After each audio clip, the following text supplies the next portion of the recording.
Irmãos, eu quero ler aqui a partir do capítulo 1 e eu quero hoje, nessa noite, falar como enfrentarmos as provas da vida.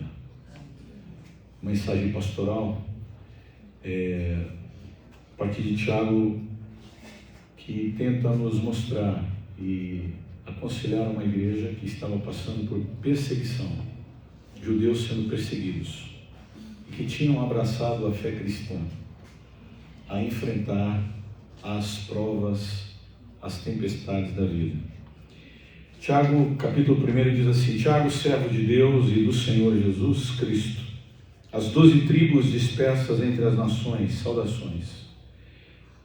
Verso 2: Meus irmãos, considerem motivo de grande alegria o fato de passarem por diversas provações, pois vocês sabem que a prova da sua fé produz perseverança, e a perseverança deve ter ação completa, a fim de que vocês sejam maduros e íntegros, sem que lhe falte a vocês coisa alguma. Se algum de vocês tem falta de sabedoria, peça a Deus, que a todos dá livremente, de boa vontade, e lhe será concedida. Peça, porém, com fé, sem duvidar, pois aquele que duvida é semelhante à onda do mar, levada e agitada pelo vento. Não pense tal pessoa que receberá coisa alguma do Senhor, pois tem mente dividida e é instável em tudo o que faz. Vamos orar mais uma vez, irmãos? Senhor, obrigado, porque até aqui o Senhor falou conosco através das canções, dos hinos, e agora o Senhor quer nos falar através da Tua palavra. Aquilo que o Senhor colocou no meu coração e tem colocado no meu coração, que o Senhor possa também falar ao coração dessa igreja. Ó Deus, usa apenas a minha vida, sou apenas um vaso, Senhor, Teu servo. Ó Pai, usa a minha vida apenas como um canal para que a Tua palavra possa ser exposta e edificar a vida dessa igreja. Nós oramos em nome de Jesus. Amém. Irmãos, o autor da carta, ele se apresenta como Tiago, servo de Deus. Tiago era um nome relativamente comum entre os judeus do primeiro século. Há várias pessoas com o nome de Tiago no Novo Testamento. Você tem, por exemplo, o filho de Zebedeu e irmão de João, que está descrito lá em Marcos, no capítulo 1. O filho de Alfeu, também descrito em Marcos, se não me engano, no capítulo 3. E o pai de Judas, não Iscariotes, que está descrito lá em Lucas, no capítulo 6. E nós temos o meio-irmão de Jesus. E este último era irmão de José, Simão e Judas, e meio-irmão de Jesus. Então, a princípio, quem é Tiago? A princípio, ele foi um descrente em Jesus, como os demais irmãos. Mas, posteriormente, ele converteu-se à fé em Cristo. E após a ressurreição, ele se torna uma das figuras mais proeminentes da igreja. E ele é considerado, inclusive, pelo apóstolo Paulo, uma das colunas da igreja. E ele vai se tornar um líder da igreja de Jerusalém, tendo presidido ali um famoso concílio que vai decidir sobre a entrada de gentios, ou seja, de não-judeus, na igreja do Senhor Jesus. Então, obrigado, irmão. A quem Tiago está escrevendo? Nós precisamos observar isso. Tiago, ele está escrevendo às 12 tribos que se encontram na dispersão. Pode ser todos os cristãos judeus e gentios, como aquele verdadeiro Israel ou os judeus dispersos aqui pelo Império Romano, convertidos ao cristianismo. Tiago ele vai escrever aqui para nós com dois objetivos. Ele quer encorajar os judeus agora cristãos que estavam passando por dificuldades, porque ser cristão naquela época não era nada fácil, porque você poderia ser perseguido, você poderia ter a perda dos bens, você poderia sofrer privação financeira. E um segundo ponto aqui, que Tiago ele quer trazer esses conselhos para a igreja, é que ele quer trazer uma chamada aqui para um viver a vida cristã na prática. Como aqueles irmãos deveriam viver, como eles deveriam enfrentar as tribulações, as provas da vida.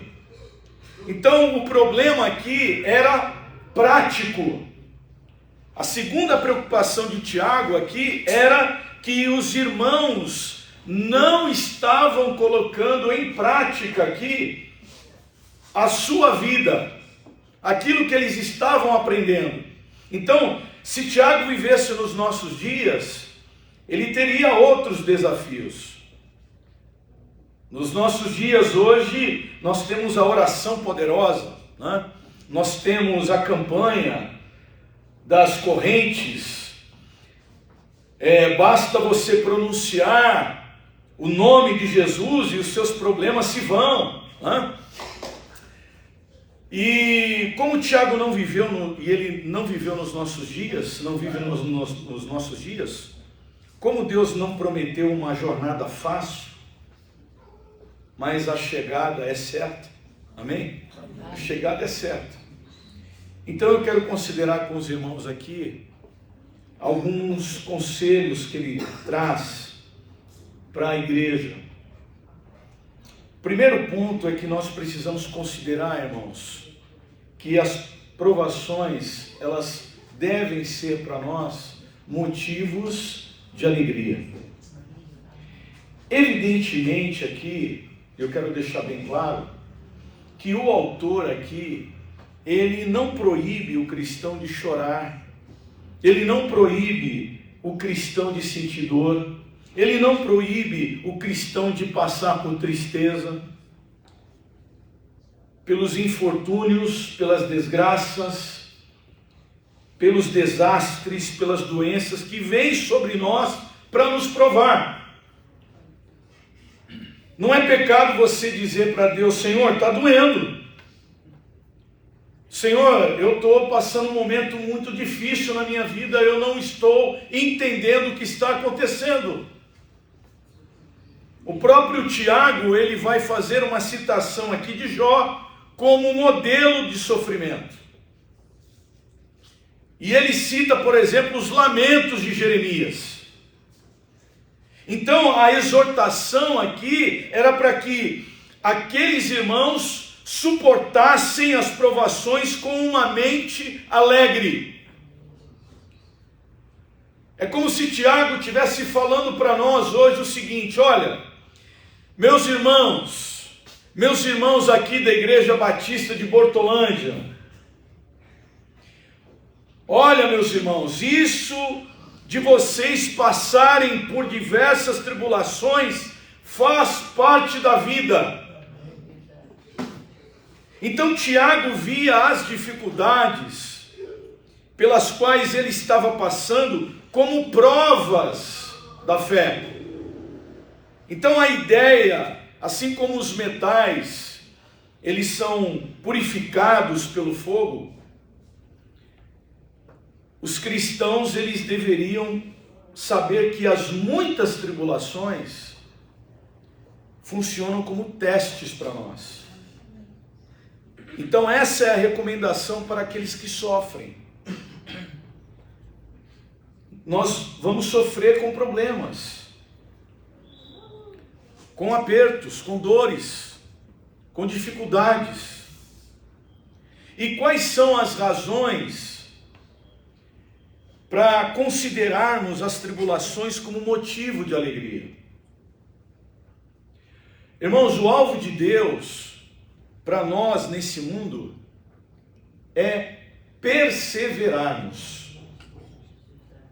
Tiago ele está ensinando que no meio dessa prova, no meio dessa dificuldade que você e eu possamos passar, enfrentar, possamos aprender a perseverar.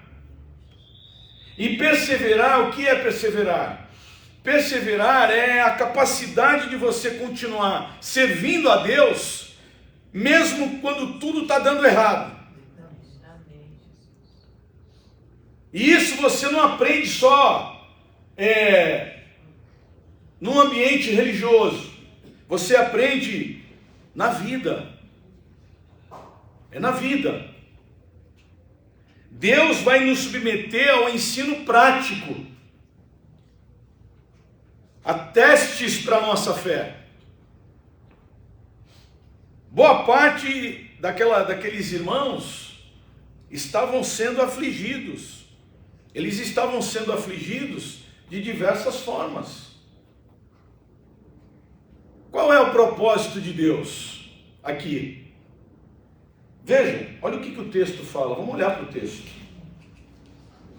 Ele fala no verso 4: e a perseverança deve ter ação completa, a fim de que vocês sejam maduros e íntegros, sem que falte a vocês coisa alguma. Ou seja, qual é o propósito de Deus aqui? Que sejamos perfeitos, íntegros e em nada deficientes. Ou seja, fazendo com que todas as coisas, como diz o apóstolo Paulo, cooperem para o bem daqueles que amam ao Senhor. Especialmente nas tribulações. Tiago ele diz que a perseverança deve ter ação completa. Ou seja, eles deveriam ser constantes no meio das tribulações.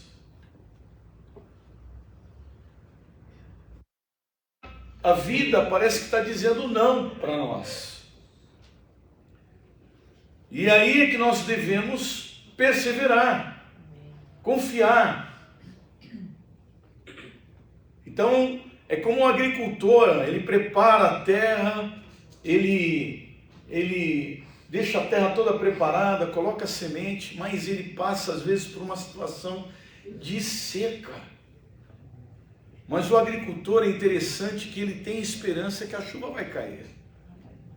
Ele sabe que ele está passando por um momento de muita dificuldade, um momento de prova, mas ele tem a esperança que Deus vai molhar aquela terra, e que a chuva vai cair e ele vai conseguir produzir o seu fruto. Então, Tiago ele está ensinando uma igreja que está passando por muita dificuldade, a irmãos que talvez estejam em dúvida. É interessante porque Tiago parece que está escrevendo para um povo que abraçou o evangelho, mas que no meio dessa dificuldade, deveriam ter irmãos que estavam dizendo: será que vale a pena passarmos por tudo isso? Será que vale a pena, de repente, os meus bens serem confiscados? Será que vale a pena eu perder tudo por causa da fé em Cristo Jesus? E a ponto de abandonar tudo, abandonar a fé, abandonar a comunhão dos irmãos. E nesse sentido, aqui, Tiago ele fala que os perseverantes em nada seriam deficientes. Isso eu acho interessante. Ou seja, como cristãos, nada lhes faltaria. E o segundo ponto aqui que nós precisamos entender, que Tiago nos recomenda, é que nós devemos pedir a Deus o quê? O que nós devemos pedir ao Senhor? O quê?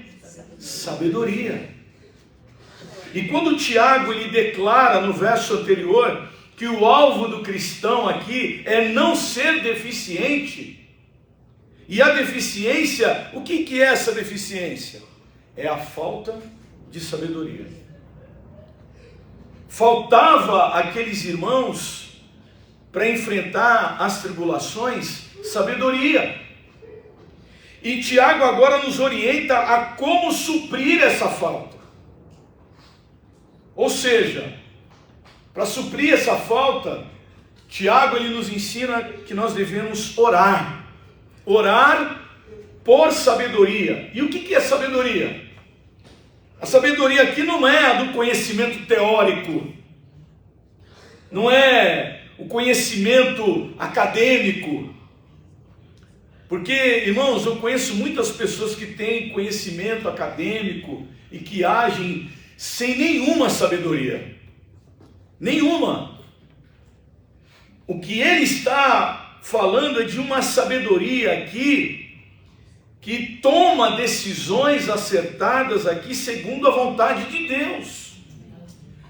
A sabedoria aqui é a boca sábia, é discernimento para resolver problemas, é enxergar com as lentes de Deus. É dessa sabedoria que Tiago ele está nos falando.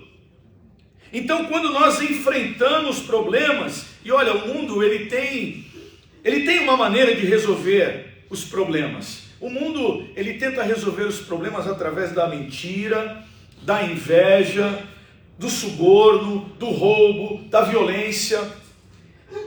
E nós temos um exemplo de um homem que ele ia assumir o governo do seu país, ele seria o chefe de Estado, e ele ora ao Senhor, e a oração dele é: olha, Senhor, eu vou assumir o meu país, eu vou me tornar rei, eu vou herdar do meu pai o trono, e meu pai foi um grande rei.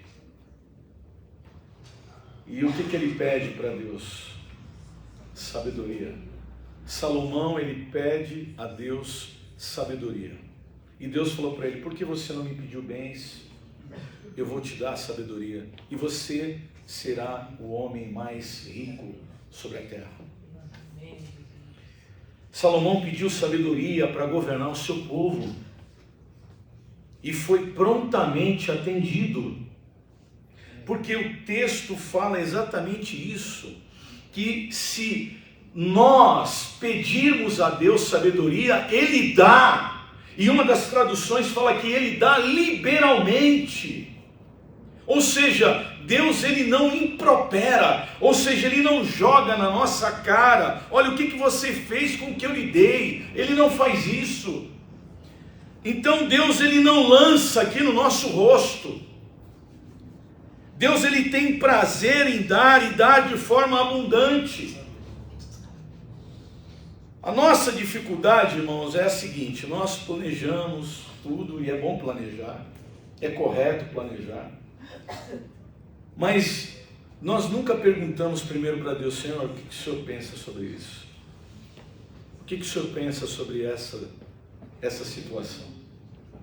E a gente vai fazendo assim, vai fazendo, e não perguntamos para o Senhor: Senhor, o que o Senhor pensa sobre isso?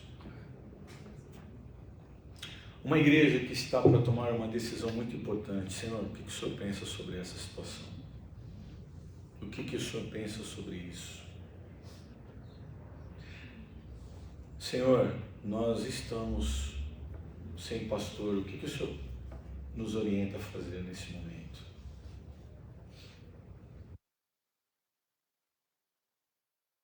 Que se nós orarmos a Deus pedindo sabedoria, Ele vai nos dar.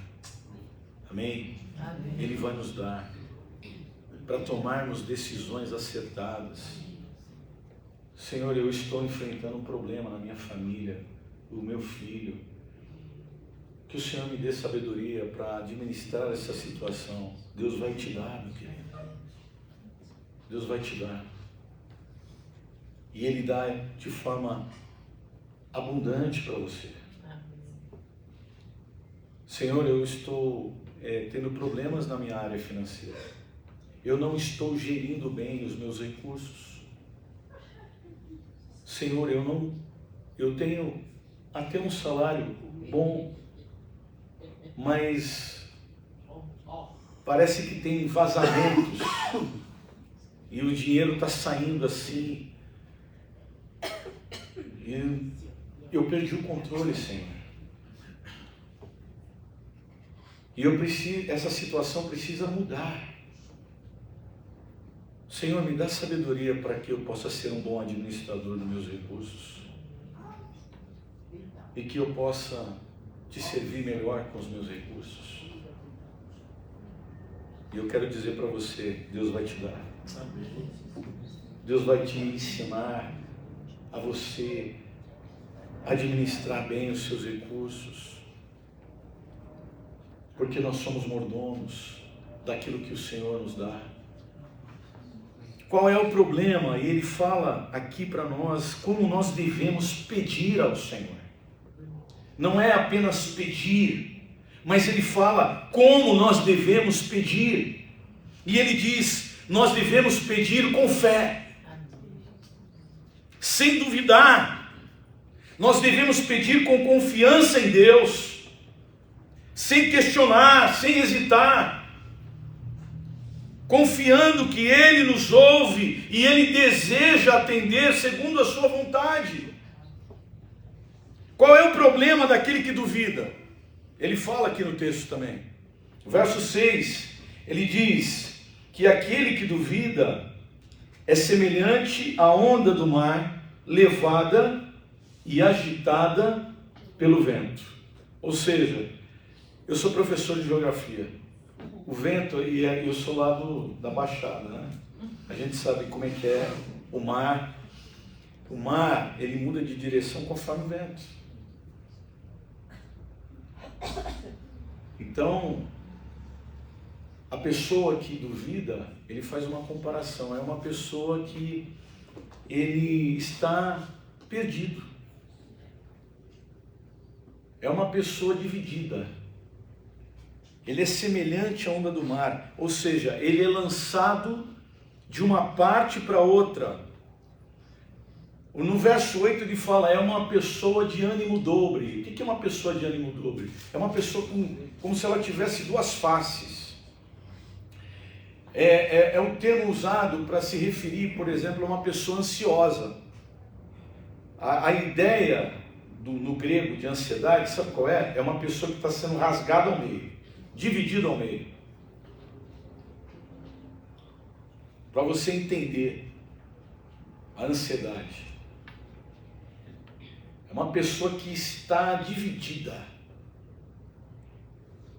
É uma pessoa de duas almas. E uma pessoa de duas almas é uma pessoa inquieta. Ela é uma pessoa atormentada, é uma pessoa com dúvidas. É o oposto daquela perseverança que Deus deseja produzir na nossa vida.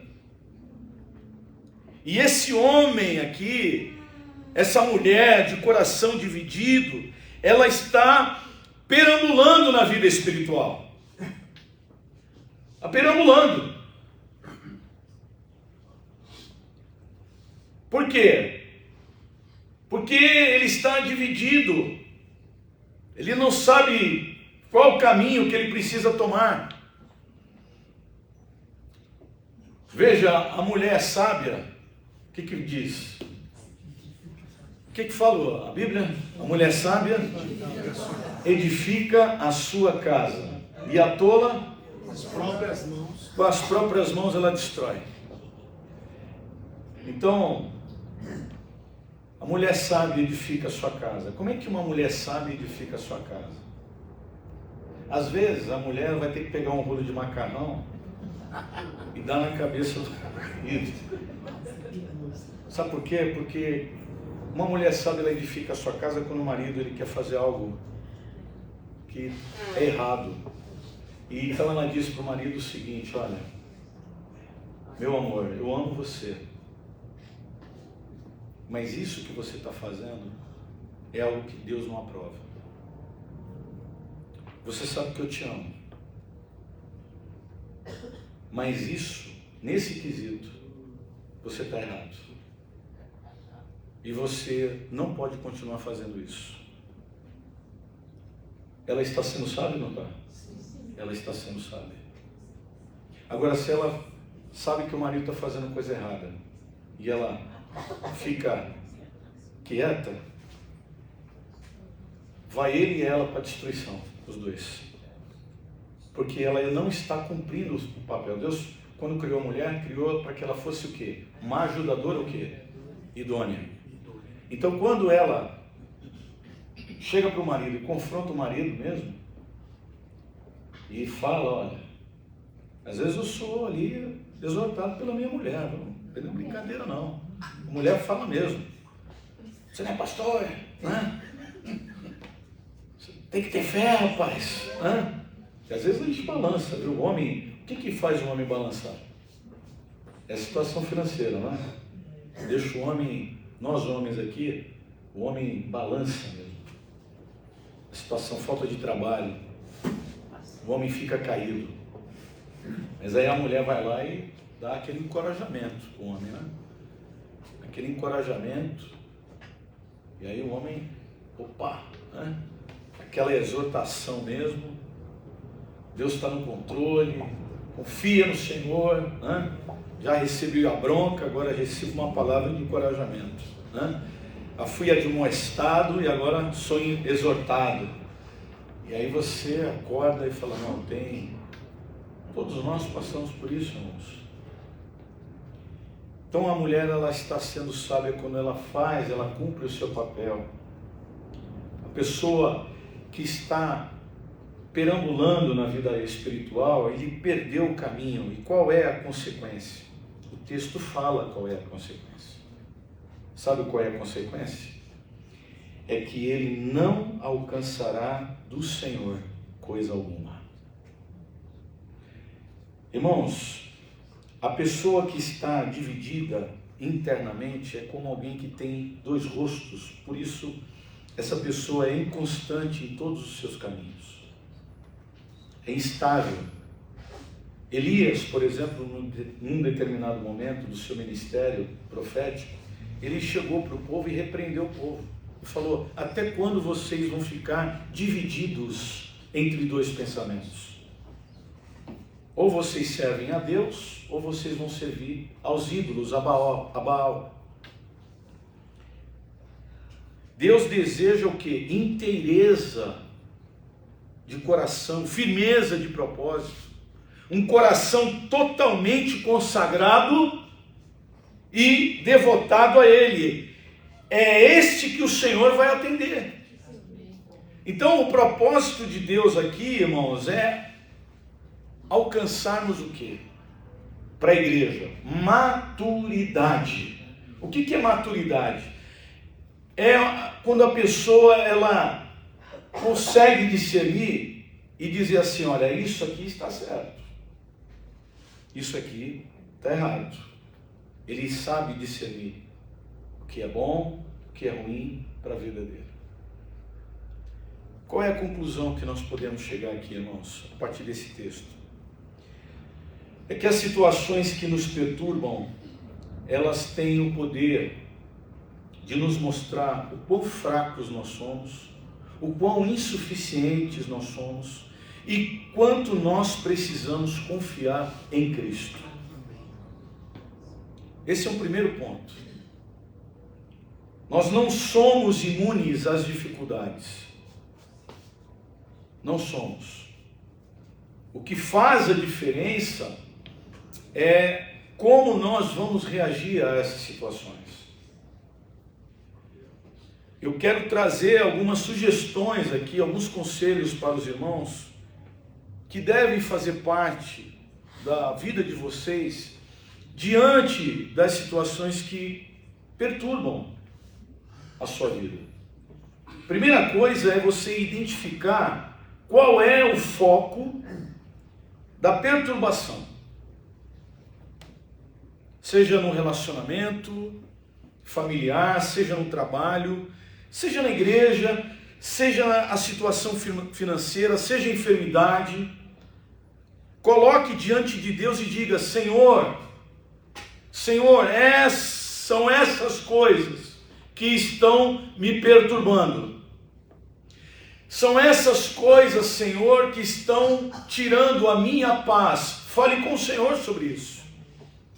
A segunda coisa é, por acaso o que eu estou sofrendo é por causa de algum pecado específico que eu cometi? Se você identificou isso, confesse a Deus, reconheça diante de Deus que você tem esse pecado. E fale com o Senhor. Porque a palavra de Deus diz que se confessarmos os nossos pecados, Ele é fiel e justo. Ele é fiel e justo para nos perdoar e nos purificar de toda a injustiça. Ficou os focos do problema, meu irmão, pare de reclamar e dê graças a Deus. Louve ao Senhor. Esse é o objetivo de Deus.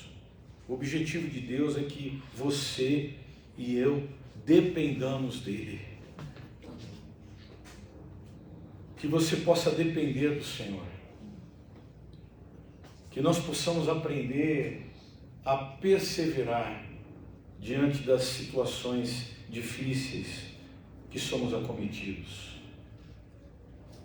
A continuar lutando, servindo ao Senhor, mesmo quando as coisas estão sendo contrárias a nós. Mesmo que a vida diga não. E olha que teve um profeta na Bíblia que ele cantou esse louvor a Deus. Ele falou, ainda que a figueira não floresça, ainda que não haja fruto na vide, ainda que nos currais não haja gado, ainda que falte o produto da oliveira.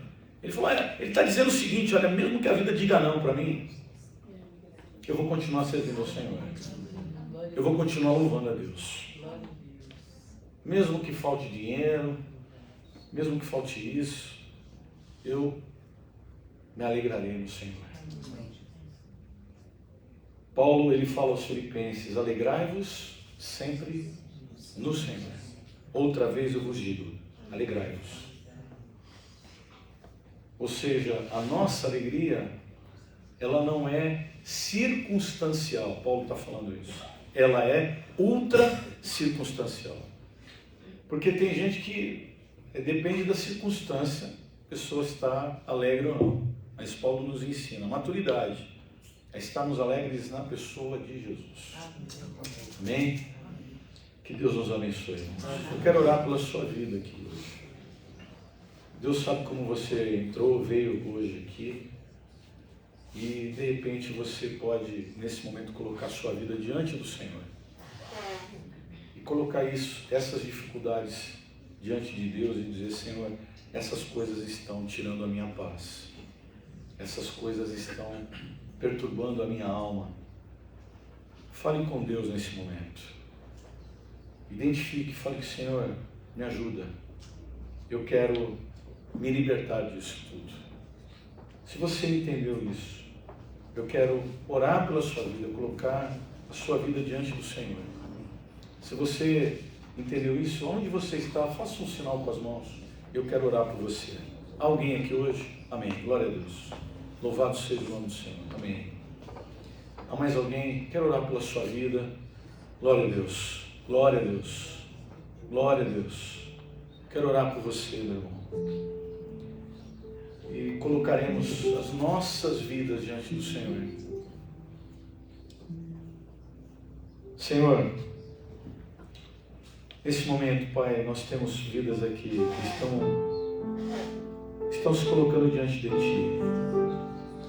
A sua dificuldade, os seus problemas, aquilo que está perturbando o seu coração, talvez algum pecado cometido. Ó Senhor, que o Senhor possa nesse momento, ó Deus, sarar esses corações, enchê-los com o Teu Espírito, Senhor, e que essa noite possa ser uma noite de libertação, uma noite de entrega, Senhor. Deus, uma noite de recomeço. Ó Pai, nos ajuda nesse momento, Senhor. nós somos insuficientes, precisamos do Senhor. Ó Deus, ajude cada coração aqui que levantou a sua mão. Ó Pai, nós oramos, Senhor, no nome de Jesus. Amém. Glória a Deus.